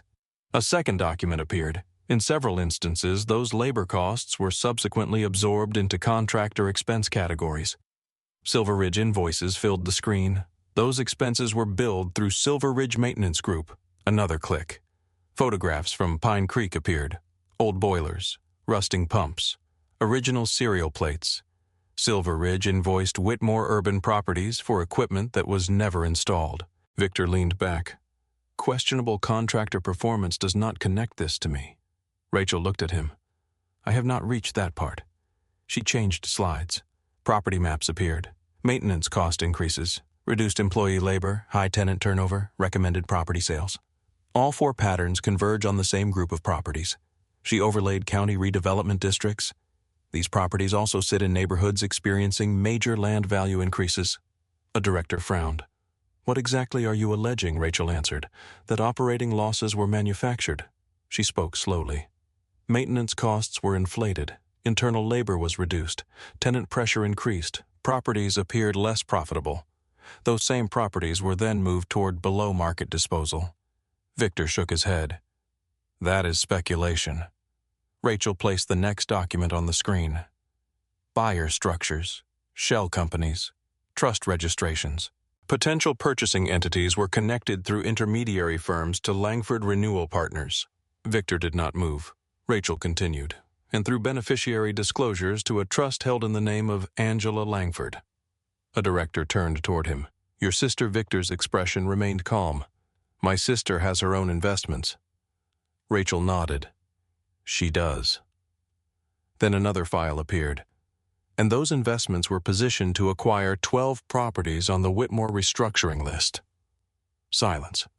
Victor looked toward Derek. Derek's face had lost what little color it had. Victor turned back to Rachel. This still does not prove I altered a single company record. Rachel closed the first binder. No, she opened the second. Ethan knew what was coming. The basement. Rachel displayed controller logs from Pine Creek. After central payment archives were deleted, compliance recovered local system records from older building controllers. Victor's attorney interrupted. Recovered by whom? By me. From company property, yes. Under what authority? Internal compliance authority during an active fraud investigation. The attorney sat back. Rachel continued. These controllers save offline command histories. She enlarged a list of changes. Hundreds of work orders were altered through Derek Sloan's administrator account. Every eye moved toward Derek. Derek swallowed. Victor spoke quickly. If Mr. Sloan abused his privileges, that is a serious matter. Derek looked at him. Something like disbelief crossed his face. Victor continued. But regional misconduct is not executive misconduct. Derek suddenly pushed his chair back. I changed the tickets. Claire looked at him. Rachel stopped. Derek's voice shook. I changed them. Victor turned toward him, face unreadable. Derek stared at the table. The labor hours, the repair classifications, some of the vendor entries. One director asked, On whose instruction? Derek looked at Victor. Victor's eyes warned him without moving. Derek looked away. My own. Ethan heard Rachel exhale. Derek continued. I was trying to improve regional performance numbers. I made bad decisions. Victor leaned forward. There, you have your answer. Ethan looked at Rachel. She did not argue. She clicked once. A new column appeared beside Derek's administrator changes. Source device. Many entries showed Derek's terminal. Then the pattern changed. Executive network. Office 3702. Victor stopped moving. Rachel said Mr. Sloan did make changes. She highlighted the command origin, but many of his administrator actions were initiated after instruction packets came directly from a device registered to Office 3702. A director checked the seating chart. Whose office is 3702? Rachel looked at Victor. Victor Langford's. The room changed. Not loudly. No one gasped. But the people around the table stopped looking at the evidence as a problem outside themselves. Victor's attorney spoke. An office terminal is accessible to staff. Rachel nodded. That is true. Victor sees the opening. Exactly. Rachel continued. That is why we also reviewed access records. Another page. Badge entry logs. Device authentication. Executive credential sessions. The command sessions occurred when Mr. Langford's personal credentials were active. Victor said credentials can be compromised. Rachel looked at him. Yes. For the first time, Ethan saw a flicker of relief. Then Rachel added, which is why we did not rely on this alone. Claire rose. She carried one sheet of paper to the center of the table. Not a digital file, not a complicated chart. A photograph. Victor's final offer to Ethan. the reinstated position, the housing payment, the education fund for Lily. Claire placed copies in front of the directors. Victor's face hardened. Claire spoke for the first time since the meeting began. Yesterday, Mr. Langford repeatedly described Ethan Walker as a man willing to invent claims for money. She looked at Victor. This document offers him money to stop participating in the investigation. Victor's attorney stood. We object to the characterization. Claire ignored him. She placed the next page beside it. The offer restores his employment. Another page. Pays his housing costs. Another. And establishes an education fund for his daughter. She looked down the table, all conditioned on his absence today. Victor stood. That is false. Ethan spoke quietly. You signed it. Victor turned toward him. It was a settlement offer. A settlement for what Victor did not answer. Ethan stepped forward. You said there was no fraud. Victor's jaw clenched. You said I was lying. Still nothing. So why pay me to disappear? The room was silent enough to hear the ventilation. Victor looked around at the directors. You are allowing a terminated maintenance employee to define the future of this company. Ethan nodded. That is probably what bothers you most. Victor stared at him. You have no idea what it takes to run something this large. No. Ethan looked at the photographs of the old boilers still visible on one screen. But I know what it looks like when somebody charges for a new pump and leaves the old one in place. Victor laughed without humor. This is absurd, Ethan continued. I know what it looks like when workers are told they were paid while their bank accounts say otherwise. Victor said nothing. And I know what it looks like when somebody thinks the people in the basement are too small to notice what is happening above them. Claire's eyes moved toward Ethan. Victor turned back to the board. If this investigation is released publicly, lenders may pull back, projects may freeze, property values may fall, thousands of employees could be affected. Several directors exchanged looks. There it was. Not innocence, fear. A director near the far end spoke. He is right about the exposure. Claire nodded. Yes, another said. If we suspend him today, we may still have time to conduct this privately. Rachel looked at Claire. This was the moment communications had warned them about. The safe road was still available. Claire stood straighter. I will not conduct it privately. A director frowned. Claire, I am delivering the complete file to state and federal investigators today. The room froze. Victor's attorney whispered something to him. Claire continued.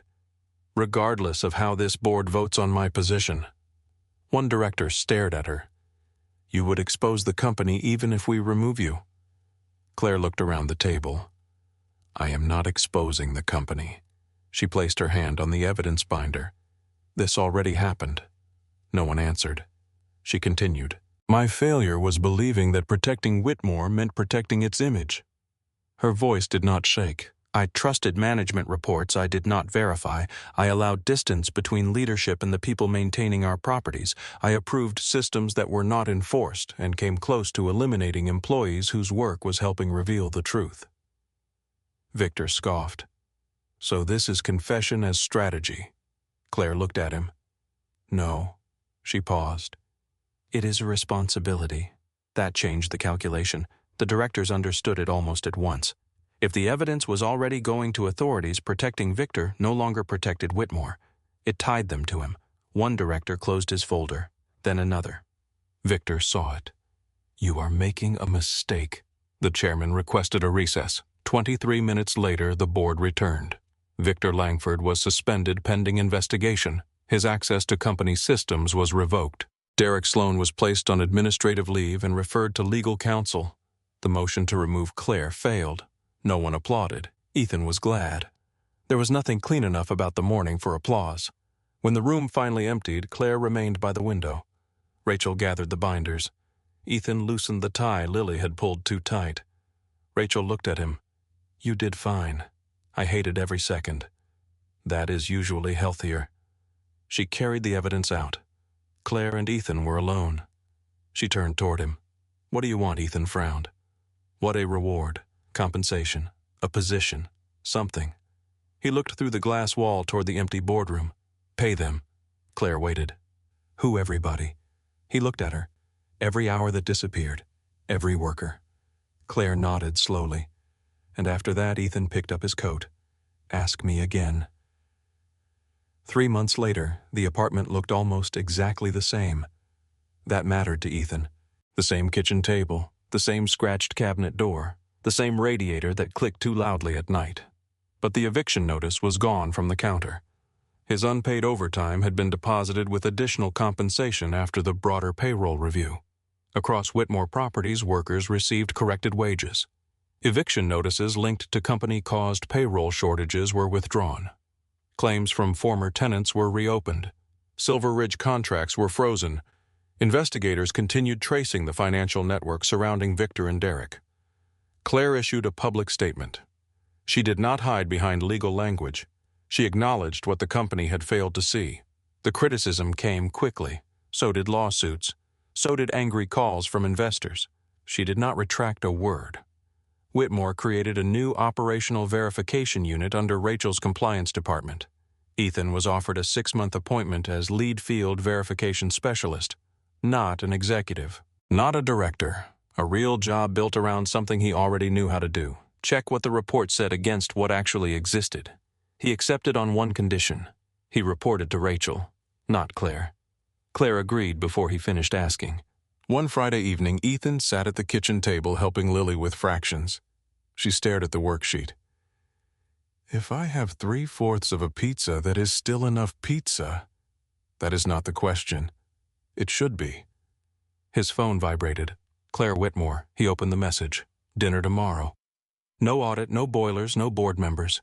Ethan stared at it. Lily looked up. Why are you smiling? I am not. You are, he typed. Are you sure you sent this to the right Ethan Walker? 3 dots appeared. Then Claire replied, I checked 4 times. Ethan laughed. Lily narrowed her eyes. Who is it? Someone from work. You do not smile like that when Rachel texts. Ethan looked at her. How do you know how I smile when Rachel texts? You look scared, that is fair. He typed one final answer. Yes. Later that night, after Lily was asleep, Ethan opened the drawer beside the kitchen table. Inside was the old eviction notice, soft at the folds now. He held it for a moment. Then he placed it inside a small box with Lily's drawing of him standing above the Denver skyline with a wrench in his hand. He did not keep the paper because he wanted to remember being poor. He kept it because there had been a night when $51 made him feel small. A night when asking for 7 more days felt like failure. A night when one wrong name on a phone screen seemed capable of taking everything from him. Ethan closed the box. In the quiet kitchen, his phone lit once more. Claire. Tomorrow at 7. He smiled and replied. 7 works. This time he checked the name before pressing send.